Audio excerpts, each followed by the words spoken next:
So we're in the middle taking images using TrichoLab equipment.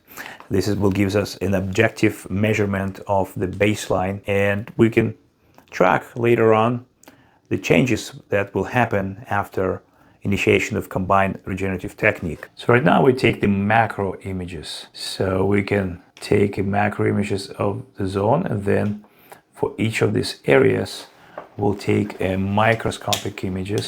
So now we're going to mark and measure the areas precisely so we can track them later. So after taking all these measurements, we'll head into the procedure room to get the anesthesia started.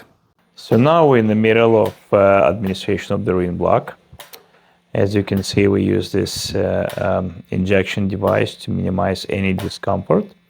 Additionally, we have the vibration device that kind of distracts me from the needle injection as well. Okay, so we're about to start with micro-infusion using the CRT technique, or Combined Regenerative Technique, first presented by Dr. Pablo Serino from Brazil. And basically, we use sterile concentration Dutasteride and Minoxidil, and use these tattoo needles or SMP needles to micro-infuse this solution where the hair follicles are. We can regulate how deep the needle will penetrate. Because of the oscillation, there is multiple deposition of the therapeutic agent. And see, in my case, most of my hair loss is localized to the frontal area and the crown area.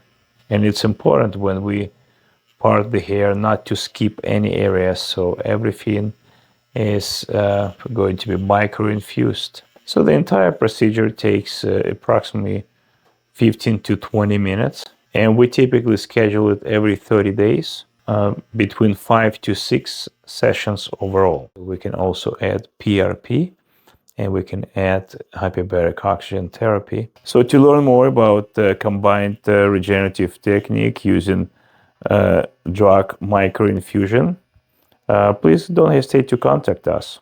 It was Dr. Max at Hyperbaric Dr. Max Restoration Center.